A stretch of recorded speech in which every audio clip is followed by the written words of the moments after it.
नमस्कार, welcome to study IQ। मैं हूं प्रशांत धवन। नाउ रिसेंटली इजराइल ने अपनी ट्रू मिलिट्री फोर्स दिखाई है और दुनिया को शोकेस किया है कि एक देश की नेवी को कितनी जल्दी ये बर्बाद कर देते हैं। जैसे आप लोग जानते हैं, सीरिया में बशर अल असद की सरकार गिर चुकी है और अब नए HTS के जो आप कह लीजिए मिलिटेंट्स, इन्होंने कब्जा लिया है दमिश्क को। उसके बाद देखिए एक बहुत ही इंटरेस्टिंग इवेंट होता है।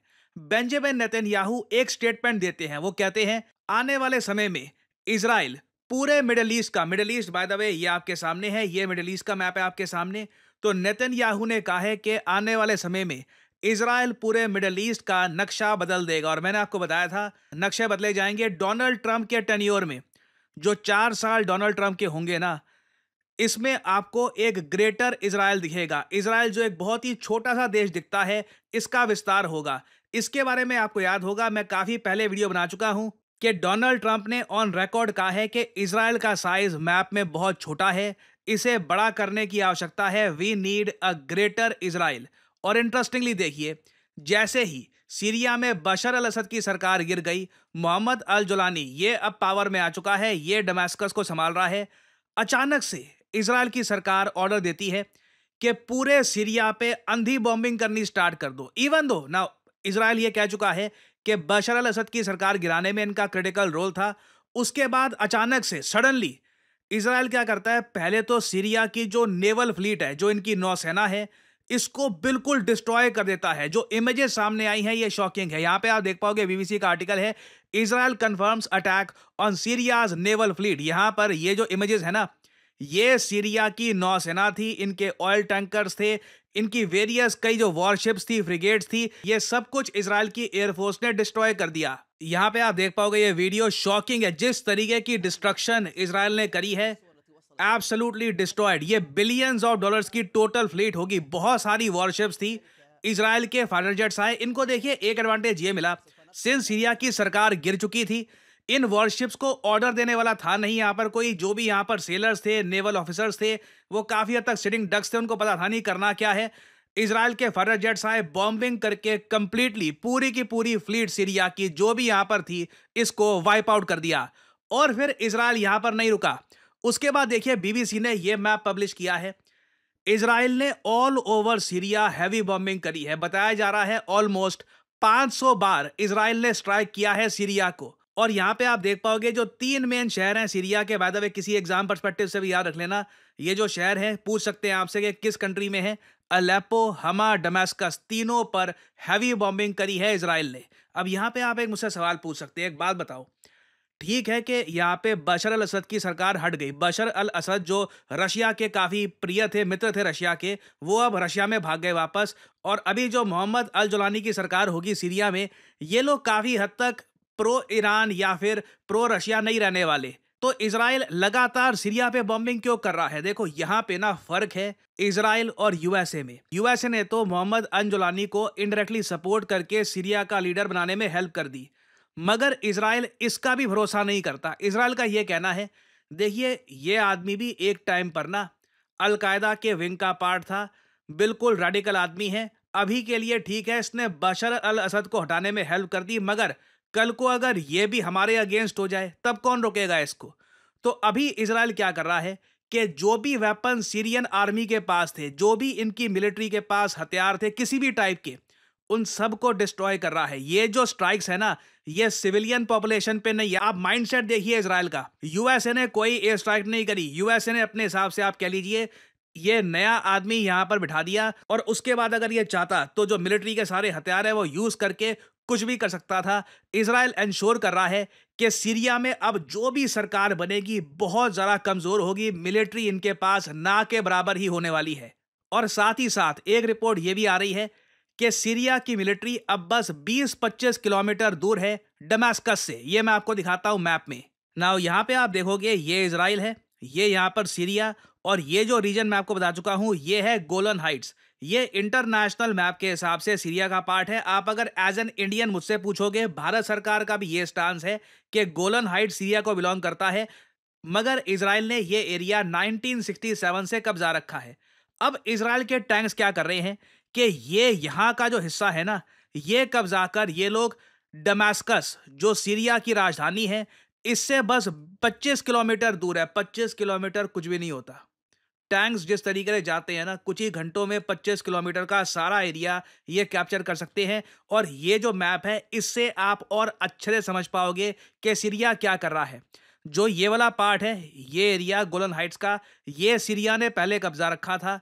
जैसे ही सीरिया में जो आपके सामने हुआ है, बशर अल असद भाग गए, उसके बाद से यहाँ पे ये जो इलाका है ना, यहाँ पे लगातार इजराइल के टैंक्स आगे बढ़ते जा रहे हैं। और इजराइल के पास ऑप्शन है। मैं यहाँ पर आपको बता दूं, कल को कुछ भी हो जाए, जो ये अल जौलानी करके जो नया आदमी आया है रिया में, इसने कल को कुछ भी कर दिया जो इजराइल को पसंद नहीं आ रहा, कि हिजबुल्लाह को सपोर्ट कर दिया, ईरान को सपोर्ट कर दिया, इजराइल के टैंक्स बहुत ही आसानी से दमास्कस कैप्चर कर सकते हैं। एक्चुअली ये बेंजामिन नेतन्याहू के ऊपर होगा।